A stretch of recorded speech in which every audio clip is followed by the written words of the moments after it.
Hello students, स्वागत है आपका अपनी फैमिली द ज्ञानपीठ में। जैसा कि आप सब देख रहे होंगे कि आज हम क्या डिस्कस करने वाले हैं, कीमोऑस्मोटिक थ्योरी के बारे में हम डिस्कस करेंगे और पढ़ेंगे कि देखते हैं कीमोऑस्मोटिक थ्योरी क्या होती है। ये चैप्टर फोटोसिंथेसिस का है, तो हम फोटोसिंथेसिस चैप्टर पढ़ भी रहे थे, तो उसी के आगे हम आज डिस्कस करेंगे कीमोऑस्मोटिक थ्योरी के बारे में कि कीमोऑस्मोटिक थ्योरी जो है वो क्या होता है और किसने दिया था। तो कीमोऑस्मोटिक थ्योरी को एक्सप्लेन किया था एक साइंटिस्ट ने जिसका नाम था पीटर मिचेल 1961 में। ठीक है, अब देखते हैं कि इन्होंने क्या बताया था कि कीमोऑस्मोटिक थ्योरी होती क्या है। Theory explains the mechanism of ATP synthesis, मतलब कि ये जो थियरी है कीमोऑस्मोटिक थियरी, ये मेनली किसके लिए है? ये मेनली एक्सप्लेन करती है कि एटीपी का सिंथेसिस कैसे होता है। हमने पढ़ा था कि फोटोसिंथेसिस के लाइट रिएक्शन के दौरान एटीपी और एनएडीपीएच का क्या होता है? सिंथेसिस होता है। तो ये एटीपी और एनएडीपीएच जो सिंथेसाइज हुए हैं वो कैसे हो रहे हैं, वो सिंथेसिस किस प्रकार से हो रहे हैं, उसको एक्सप्लेन करती है ये थियरी। तो चलिए देखते हैं किस प्रकार से फोटोसिंथेसिस का दौरान जो एटीपी का सिंथेसिस है वो किस तरीके से होता है। ATP synthesis link to development of proton gradient across thylakoid membrane. हम जानते हैं कि जो भी हमारे साइक्लिक और नॉन साइक्लिक फोटोफॉस्फोराइलेशन रिएक्शन होते हैं, ये हम कहाँ पे होते हैं? साइक्लिक फोटोफॉस्फोराइलेशन जो है वो स्ट्रोमा लैमेली में होता है और नॉन साइक्लिक फोटोफॉस्फोराइलेशन जो है वो कहाँ पे होता है? आपके थैलाकोइड के मेम्ब्रेन पे होता है। तो जो कीमोऑस्मोटिक थ्योरी की प्रोसेस है ये भी कहाँ पे हो रहा है? आपका थैलाकोइड के मेम्ब्रेन पे ही हो रहा है। और इसको कह रहा है कि इसमें जो थैलाकोइड का मेम्ब्रेन है इसके अक्रॉस क्या है? प्रोटॉन ग्रेडियंट बनता है। ग्रेडियंट का मतलब कि एक मेम्ब्रेन की तरफ जो है कंसंट्रेशन प्रोटॉन यानी कि हाइड्रोजन आयन का ज्यादा हो और एक तरफ कंसंट्रेशन कम हो, उसे हम क्या कहते हैं? ग्रेडियंट कहते हैं। ठीक है, तो प्रोटॉन ग्रेडियंट का मतलब क्या हुआ कि प्रोटॉन का कंसंट्रेशन एक मेम्ब्रेन की तरफ क्या होगा? ज्यादा होगा और दूसरे मेम्ब्रेन की तरफ कम होगा। तो चलिए देखते हैं कीमोऑस्मोटिक थ्योरी जो है उसमें क्या होगा? Development of proton gradient across thylakoid membrane. Thylakoid के मेम्ब्रेन के अक्रॉस क्या होगा? प्रोटॉन ग्रेडियंट का डेवलपमेंट होगा, जो हम आगे डायग्रामेटिकली पढ़ेंगे। ठीक है, कीमोऑस्मोसिस रिक्वायर्स, जो ये कीमोऑस्मोसिस थ्योरी, इसमें किस किस चीज की जरूरत पड़ती है? तो सबसे पहले ये मेम्ब्रेन, एक मेम्ब्रेन चाहिए जिसके अक्रॉस क्या होगा? प्रोटॉन ग्रेडियंट क्रिएट होगा। एक प्रोटॉन पंप चाहिए जो प्रोटॉन को क्या कर सके? मेम्ब्रेन के अक्रॉस उसको भेज सके।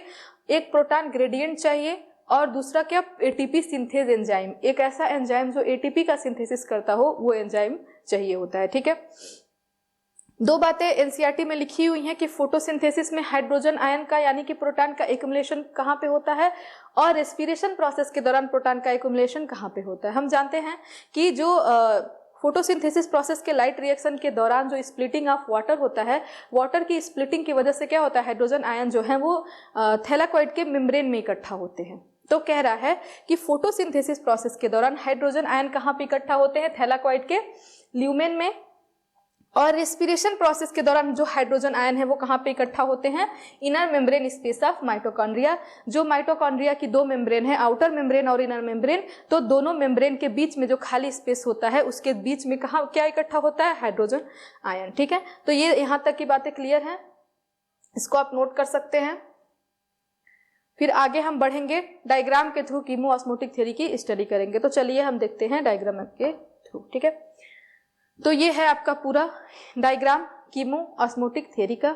इसमें हम देखते हैं कि किस तरीके से जो है एटीपी का सिंथेसिस हो रहा है। तो सबसे पहले क्या हो रहा है? यहाँ पे ये थैलाकोइड है, ये जो है क्या है? थैलाकोइड की मेम्ब्रेन है। ये जो है बीच वाला जो खाली जगह है वो क्या है? थैलाकोइड का ल्यूमेन है। ये पूरा जो बाहर का आउटर स्पेस है वो क्या है? स्ट्रोमा है। यानी कि ये पूरा ओवरऑल जो स्ट्रक्चर है वो किसका है? क्लोरोप्लास्ट का स्ट्रक्चर है, जिसमें से हम किसके बारे में स्टडी? थैलाकोइड के मेम्ब्रेन के बारे में स्टडी कर रहे हैं। तो इसके बाहर का जो जगह है वो क्या है? स्ट्रोमा है। लोकेशन सबसे ज्यादा इंपॉर्टेंट है, यहाँ पे लोकेशन से ज्यादा ही क्वेश्चन आते हैं। ये जो हिस्सा है अंदर का खाली जगह उसे क्या कहेंगे? ल्यूमेन कहेंगे, यहाँ पे लिख भी दिया हमने। और ये जो पूरा डबल लेयर स्ट्रक्चर है वो क्या है? थैलाकोइड की मेम्ब्रेन है। ये बाहर वाली आउटर मेम्ब्रेन, अंदर वाली इनर मेम्ब्रेन। अब हम देखेंगे कहाँ पे कौन कौन सा प्रोसेस हो रहा है। तो सबसे पहले हम क्या देख रहे हैं कि फोटॉन जो है, फोटॉन मतलब सनलाइट जो है वो कहाँ पे गिर रही है? फोटोसिस्टम सेकेंड पे। फोटोसिस्टम सेकेंड पे जब लाइट गिरेगी तो यहां से क्या इजेक्ट होगा? इलेक्ट्रॉन। आपको पता है फोटोसिस्टम सेकेंड में रिएक्शन सेंटर क्लोरोफिल ए होता है, जो आपका मैक्सिमम वेवलेंथ होता है वो कितना होता है 680 नैनोमीटर होता है, ठीक है। तो जो फोटोसिस्टम सेकेंड है वहां पे लाइट गिरती है तो क्लोरोफिल ए जो है वो क्या होता है, एक्साइट होता है और एक्साइट होकर इलेक्ट्रॉन को इजेक्ट करता है। अब इलेक्ट्रॉन कहाँ पे जा रहा है, प्लास्टोक्यूनोन के पास, ठीक है। क्यूनोन है तो प्लास्टोक्यूनोन जो है वो प्लास्टोक्यूनोल के साथ, जैसे इलेक्ट्रॉन प्लास्टोक्यूनोन को मिलता है, प्लास्टोक्यूनोन जो है वो प्लास्टोक्यूनोल में चेंज हो जाती है, ठीक है। तो PqH2 में चेंज हो जाती है। अब जो ये PqH2 है ये इलेक्ट्रॉन कैरियर ना हो के क्या है, ये हाइड्रोजन कैरियर है, जो आगे NCERT में बात कही गई है कि जब इलेक्ट्रॉन जो है फोटोसिस्टम सेकेंड से निकलता है और उसको ट्रांसफर होना रहता है प्राइमरी इलेक्ट्रॉन एक्सेप्टर के पास, तो उसको कौन सा प्राइमरी इलेक्ट्रॉन एक्सेप्टर एक्सेप्ट करता है, एक हाइड्रोजन कैरियर एक्सेप्ट करता है, ना कि इलेक्ट्रॉन कैरियर। तो वो हाइड्रोजन कैरियर कौन है, PqH2। अब PqH2 जो है वो इलेक्ट्रॉन को तभी आगे ट्रांसफर करेगा जब उसको हाइड्रोजन मिलेगा। तो इसलिए जो ये प्लास्टोक्यूनोन है आउटर मेम्ब्रेन पे वो क्या करता है, बाहर के जो स्ट्रोमा में जो हाइड्रोजन प्रेजेंट है उस स्ट्रोमा के हाइड्रोजन को क्या करता है, अपनी तरफ खींचता है, खींच के किसको देता है, PqH2 को देता है। फिर PqH2 जो है इलेक्ट्रॉन को भेज देता है साइटोक्रोम B6F के पास, ठीक है। ये है प्रोसेस। तो इलेक्ट्रॉन को साइटोक्रोम B6F के पास भेजने के लिए हाइड्रोजन को कौन यहाँ पे लेके आता है खींच के, PQ प्लास्टोक्यूनोन, और हाइड्रोजन को लाके दे देता है PqH2 को। फिर ये PqH2 जो कि इनर मेम्ब्रेन ऑफ थैलाकॉइड में प्रेजेंट है, ये PqH2 जो है हाइड्रोजन को ल्यूमेन ऑफ थैलाकॉइड में क्या करता है, रिलीज कर देता है। और ल्यूमेन ऑफ थैलाकॉइड में एक और प्रोसेस हो रहा है इनर मेम्ब्रेन ऑफ थैलाकॉइड में, यहाँ पे वाटर की स्प्लिटिंग हो रही है। वाटर की स्प्लिटिंग से क्या हो रहा है, क्या क्या चीजें रिलीज हो रही है वाटर स्प्लिटिंग से। तो आपको दिख रहा होगा कि जब वाटर की स्प्लिटिंग होती है तो जो वाटर है वो हाइड्रोजन आयन, ऑक्सीजन और इलेक्ट्रॉन क्या करता है, रिलीज करता है।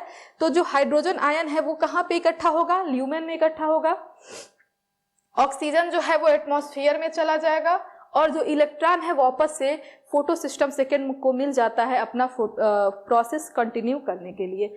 तो इस तरीके से हम देख रहे हैं कि बाहर के स्ट्रोमा से भी जो ये हाइड्रोजन कैरियर है वो हाइड्रोजन को खींच के ल्यूमेन में ला रहा है, और जो फोटोलिसिस का प्रोसेस हो रहा है उस दौरान उसके वजह से भी जो हाइड्रोजन आयन है वो ल्यूमेन में क्या हो रहा है, बढ़ रहा है। तो हम देख रहे हैं कि बाहर जो हाइड्रोजन आयन का कंसंट्रेशन है वो कम है, क्यों, क्योंकि वहां से भी खींच के अंदर लाया जा रहा है, और अंदर दो प्रोसेस हो रहे हैं, पहला तो खींच के लाया जा रहा है, दूसरा स्प्लिटिंग ऑफ वाटर हो रहा है, जिसकी वजह से अंदर ल्यूमेन में, थैलाकॉइड के ल्यूमेन में जो हाइड्रोजन आयन कंसंट्रेशन है वो बहुत ज्यादा बढ़ गया है, ठीक है। तो जहां हाइड्रोजन आयन कंसंट्रेशन ज्यादा होता है, तो हाइड्रोजन आयन कंसंट्रेशन आपने केमिस्ट्री में पढ़ा होगा कि जो हाइड्रोजन आयन कंसंट्रेशन होता है वो डायरेक्टली प्रोपोर्शनल होता है एसिडिक स्ट्रेंथ के। तो हाइड्रोजन आयन कंसंट्रेशन ज्यादा, एसिडिक स्ट्रेंथ ज्यादा और pH कम होता है। तो अक्सर क्वेश्चन पूछा जाता है कि ल्यूमेन का जो थैलाकॉइड का ल्यूमेन होता है उसका pH ज्यादा होता है कि कम होता है। तो थैलाकॉइड के ल्यूमेन का pH कम होता है, हाइड्रोजन आयन कंसंट्रेशन ज्यादा होता है, एसिडिटी भी ज्यादा होगी। और स्ट्रोमा का जो pH होता है, स्ट्रोमा का जो pH होता है वो क्या होता है, कम होता है, सॉरी ज्यादा होता है, जिसकी वजह से क्या होगा, यहाँ पे एसिडिटी कम होती है, हाइड्रोजन आयन का कंसंट्रेशन। इस तरह से हम देख रहे हैं कि ल्यूमेन में हाइड्रोजन आयन का कंसंट्रेशन ज्यादा है और स्ट्रोमा में हाइड्रोजन आयन कंसंट्रेशन कम है। तो यहाँ पे क्या हो गया, एक ग्रेडियंट बन गया, कौन सा, कंसंट्रेशन ग्रेडियंट, या हम इसे प्रोटॉन ग्रेडियंट भी कहते हैं। इसे कंसंट्रेशन ग्रेडियंट या क्या कहेंगे, प्रोटॉन ग्रेडियंट कहेंगे। मतलब कि ल्यूमेन में कंसंट्रेशन प्रोटॉन का ज्यादा है और स्ट्रोमा में कंसंट्रेशन कम है।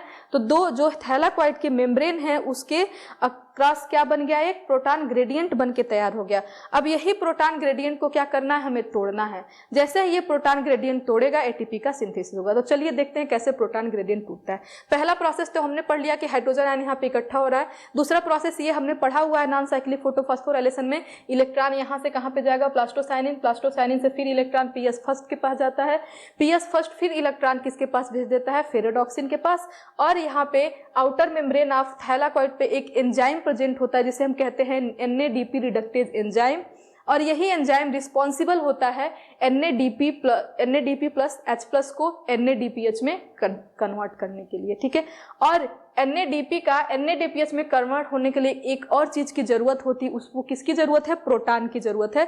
वो प्रोटॉन हमको कहाँ से मिलता है? प्रोटॉन जब ट्रांसमेम्ब्रेन प्रोटीन के थ्रू बाहर आता है तो यही प्रोटॉन जो बाहर आया है ट्रांसमेम्ब्रेन प्रोटीन के थ्रू, यही प्रोटॉन वहां पे जाता है और वहां से NADP जो है प्रोटॉन के साथ रिएक्शन करके NADPH बना लेता है। ठीक है, फिर यहाँ से जो प्रोटॉन रिलीज होगा वो स्ट्रोमा में रिलीज होगा और यही स्ट्रोमल प्रोटॉन को फिर से जो होता है PQH2 खींच के ल्यूमेन के अंदर ले लेता है। इस तरीके से ये प्रोसेस जो है चलता रहता है और ATP का सिंथेसिस होता रहता है। तो यहाँ पे प्रोटॉन ज्यादा है। अब क्या है, ये जो प्रेजेंट है आपको ये दिख रहा है, ये एक ट्रांसमेम्ब्रेन प्रोटीन है। ट्रांसमेम्ब्रेन प्रोटीन की जरूरत क्यों पड़ती है? जब कोई कह सकते हैं आयन, कोई भी आयन जब मेम्ब्रेन को क्रॉस नहीं कर पाता है तो उसको क्रॉस करने के लिए एक ट्रांसमेम्ब्रेन प्रोटीन की जरूरत होती है और वो प्रोटीन जो है CF0 और CF1 है, जो किसका ट्रांसमेम्ब्रेन प्रोटीन है? ATP सिंथेज एंजाइम का ट्रांसमेम्ब्रेन प्रोटीन है। यहाँ से क्या होगा, हाइड्रोजन आयन यहाँ पे आएगा और इसके थ्रू जो है मेम्ब्रेन को क्या करेगा? क्रॉस करेगा। जैसे ही हाइड्रोजन आयन कंसंट्रेशन जो होता है वो इस मेम्ब्रेन को क्रॉस करता है, उसी समय जो कंसंट्रेशन ग्रेडियंट है वो टूट जाता है। कंसंट्रेशन ग्रेडियंट टूटने की वजह से क्या होता है, जो ये CF1 पार्टिकल है उसका कन्फॉर्मेशनल चेंज होता है। उसका क्या हो जाता है? कन्फॉर्मेशनल चेंज होता है, जिसकी वजह से ADP प्लस इनऑर्गेनिक फॉस्फेट जो हैं वो मिल के क्या बना लेते हैं? ATP बना लेते हैं। तो इस प्रकार हमने पढ़ा था कि फोटोसिंथेसिस के लाइट रिएक्शन के दौरान ATP और NADPH का सिंथेसिस होता है। तो NADPH का सिंथेसिस यहाँ पे हुआ, ATP का सिंथेसिस यहाँ पे हुआ। किस तरीके से हुआ हमने देखा, कंसंट्रेशन ग्रेडियंट बना। जब कंसंट्रेशन ग्रेडियंट के अगेंस्ट क्या होगा, और यहाँ पे जो हाइड्रोजन आयन जो आ रहा है ट्रांसमेम्ब्रेन के थ्रू वो एक फैसिलिटेटेड डिफ्यूजन है। फैसिलिटेटेड डिफ्यूजन क्या होता है? ये एक तरीके का डिफ्यूजन प्रोसेस है जिसमें किसी भी आयन को क्रॉस करने के लिए एक मेम्ब्रेन प्रोटीन की जरूरत पड़ती है। ये एक्टिव ट्रांसपोर्ट नहीं कह सकते, ये पैसिव ट्रांसपोर्ट के अंदर ही आता है। बस इसमें क्या है, किसी भी आयन को क्रॉस करने के लिए किसकी जरूरत पड़ती है? एक ट्रांसमेम्ब्रेन प्रोटीन की जरूरत पड़ती है और वो ट्रांसमेम्ब्रेन प्रोटीन जो है CF0 और CF1 है। ठीक है, जो CF0 पार्टिकल है वो कहाँ है? थैलाकॉइड के मेम्ब्रेन में धंसा हुआ है और जो CF1 पार्टिकल है वो आउटर मेम्ब्रेन ऑफ थैलाकॉइड में क्या है? धंसा हुआ है। ठीक है, तो जैसे ही हाइड्रोजन आयन मूव करेगा ट्रांसमेम्ब्रेन के थ्रू और आएगा कहाँ पे? स्ट्रोमा में, उसी समय जो कंसंट्रेशन ग्रेडियंट है वो क्या होता है? टूट जाता है। और कंसंट्रेशन ग्रेडियंट के टूटने से बहुत ज्यादा मात्रा में एनर्जी रिलीज होती है और वही एनर्जी जो है यूज होती है क्या बनाने के लिए? ADP से ATP बनाने में। ठीक है, तो ये क्या हो जाता है, जैसे ही एनर्जी रिलीज होगी CF1 पार्टिकल का क्या होता है? कन्फॉर्मेशनल चेंज हो जाता है। वो पूरी तरीके से अपना कह सकते हैं कि अपना पोजीशन चेंज करेगा, घूम जाएगा पूरी तरीके से, और जैसे ही वो घूमेगा ADP प्लस इनऑर्गेनिक फॉस्फेट मिलके क्या बना लेंगे? ATP बना लेंगे। तो ये जो पूरा प्रोसेस था किसका था? ATP सिंथेसिस का, कि किस प्रकार लाइट रिएक्शन में ATP और NADP का सिंथेसिस होता है। अब यहाँ से जो हाइड्रोजन आयन जो रिलीज हुआ है वो हाइड्रोजन आयन जाएगा NADP के पास और यहाँ से NADP हाइड्रोजन आयन को लेके NADP रिडक्टेज एंजाइम के प्रेजेंस में क्या करेगा? NADPH बना लेगा और H+ बनाएगा और ये H+ जो है फिर से स्ट्रोमा में रिलीज हो जाएगा और फिर से ये प्रोसेस कंटिन्यू होता रहेगा और बहुत ज्यादा क्या होगा? ATP का सिंथेसिस होता रहेगा।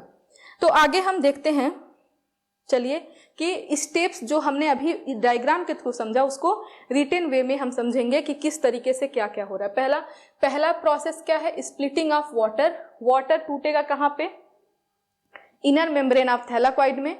PS सेकेंड के हाइड्रोजन आयन क्या होगा?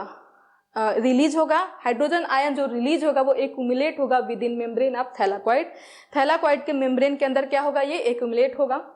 अब क्या होगा? इलेक्ट्रॉन मूव्स थ्रू फोटोसिस्टम, जो हमने पहले बात की थी यहाँ पे कि इलेक्ट्रॉन क्या कर रहा है? फोटोसिस्टम से मूव कर रहा है। तो वही बात कर रहा है कि electron moves through photosystem, protons are also transported across the membrane. कह रहा है कि जो इलेक्ट्रॉन मूव कर रहा है फोटो सिस्टम से, वो उसी के दौरान उसी समय जो प्रोटॉन है वो भी क्या कर रहा है? मेम्ब्रेन के अक्रॉस जो है मूव कर रहा है। उसके बाद बिकॉज ये क्यों हो रहा है? क्योंकि प्राइमरी इलेक्ट्रॉन एक्सेप्टर जो कि आउटर मेम्ब्रेन पे प्रेजेंट है, कौन प्रेजेंट है? PQ plastoquinone. वो ट्रांसफर इलेक्ट्रॉन को ट्रांसफर कर रहा है, not to an electron carrier but to an hydrogen carrier PQH2। कह रहा है कि ये जो आउटर मेम्ब्रेन पे प्लास्टोक्यूनोन प्रेजेंट है वो इलेक्ट्रॉन को किसको ट्रांसफर कर रहा है? PQH2, यानी कि एक हाइड्रोजन कैरियर को इलेक्ट्रॉन भेज रहा है, ना कि एक इलेक्ट्रॉन कैरियर को। इसकी वजह से जैसे ही इलेक्ट्रॉन मूव करेगा फोटो सिस्टम से, तो इलेक्ट्रॉन के साथ साथ हाइड्रोजन आयन भी जो है वो जो मेम्ब्रेन है उसके अक्रॉस मूव करके ल्यूमेन में चला आएगा, क्योंकि ये जो प्लास्टोक्यूनोन है जो आउटर मेम्ब्रेन पे प्रेजेंट है, प्राइमरी इलेक्ट्रॉन एक्सेप्टर, वो क्या कर रहा है, इलेक्ट्रॉन कैरियर को नहीं इलेक्ट्रॉन देके एक हाइड्रोजन कैरियर को इलेक्ट्रॉन भेज रहा है। तब इलेक्ट्रॉन को इलेक्ट्रॉन कैरियर के पास भेजने के लिए एक हाइड्रोजन को, ये जो PqH2 है, एक हाइड्रोजन को क्या कर रहा है, ल्यूमेन में भेज दे रहा है। ठीक है, ये बात समझ में आ गई होगी। अगली बात क्या है कि प्रोटॉन का कंसंट्रेशन हम देखें तो कंसंट्रेशन हाई कहाँ पे है प्रोटॉन का, ल्यूमेन में। ल्यूमेन में कंसंट्रेशन हाई है तो पीएच क्या होगा, कम होगा और एसिडिटी ज्यादा होगी। दूसरी बात, हाइड्रोजन आयन का एक्युमुलेशन जो है वो कम है कहाँ पे, स्ट्रोमा में, तो स्ट्रोमा में पीएच ज्यादा होगा और एसिडिटी कम होगी। दिस क्रिएट्स, और ये जो हाइड्रोजन आयन कंसंट्रेशन का कि कहाँ पे कम है कहाँ पे एक जगह कम है जहाँ ज्यादा है, ये क्या कर रहा है, एक प्रोटॉन ग्रेडियंट बना रहा है। This gradient is important because break down leads to ATP formation. कह रहा है कि ये ग्रेडियंट जो है वो बहुत ही ज्यादा इंपॉर्टेंट है, क्योंकि एटीपी सिंथेसिस के जो ये ब्रेक डाउन होगा ग्रेडियंट का, जो एक प्रोटॉन ग्रेडियंट बना है, वही लीड करेगा एटीपी के सिंथेसिस को। नेक्स्ट है एटीपी सिंथेज एंजाइम, जो कि प्रेजेंट है आपके आउटर मेम्ब्रेन पे CF1 पार्टिकल के पास। ये एक ट्रांस मेम्ब्रेन प्रोटीन बनाता है, जो है मतलब इससे एक ट्रांस मेम्ब्रेन प्रोटीन जुड़ा होता है, जो कि क्या है, CF0 और CF1 है। CF0 जो है वो थैलाकॉइड मेम्ब्रेन में इम्बेडेड है, धसा हुआ है। Carried facilitated diffusion of proton across membrane, ये मेम्ब्रेन के अक्रॉस प्रोटॉन का डिफ्यूजन करवा रहा है, वो भी कैसा diffusion, facilitated diffusion. CF1 particle जो है protrudes on outer surface of thylakoid membrane, जो CF1 पार्टिकल है वो थैलाकॉइड मेम्ब्रेन के आउटर सरफेस पे धसा हुआ है।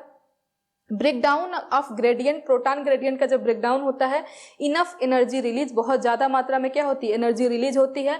Cause conformational change in CF1, जो क्या करता है, CF1 पार्टिकल के में कन्फॉर्मेशनल चेंज करता है, जिसकी वजह से enzyme synthesize several molecules of ATP, बहुत ज्यादा मात्रा में क्या होता है, एनर्जी रिलीज होती है, और वो एनर्जी की वजह से जो एंजाइम है एटीपी सिंथेज एंजाइम, वो बहुत ज्यादा मॉलिक्यूल ऑफ एटीपी का सिंथेसिस करता है। ठीक है, note, along with NADPH ATP will be used immediately in dark reaction। कह रहा है कि जो ATP और NADPH का सिंथेसिस हुआ है वो इमीडिएटली किसमें यूज हो जाएगा, आपके डार्क रिएक्शन में, जिसमें क्या आएगा, कैल्विन साइकिल और C4 पाथवे, जिसको हम नेक्स्ट लेक्चर में पढ़ेंगे। तो इसे आप ध्यान दीजिए, इसको समझिए, बहुत ही इंपॉर्टेंट टॉपिक है जहां से हर साल क्वेश्चन आते हैं। क्वेश्चन ज्यादातर आपके लोकेशन पे आएगा, और ये ब्रेकडाउन ऑफ प्रोटॉन ग्रेडियंट, इन सब चीजों से क्वेश्चन आएगा, तो इसको ध्यान दीजिए। अगले वीडियो में हम पढ़ेंगे केल्विन साइकिल। मिलते हैं नेक्स्ट वीडियो में। ठीक है, thank you, God bless you.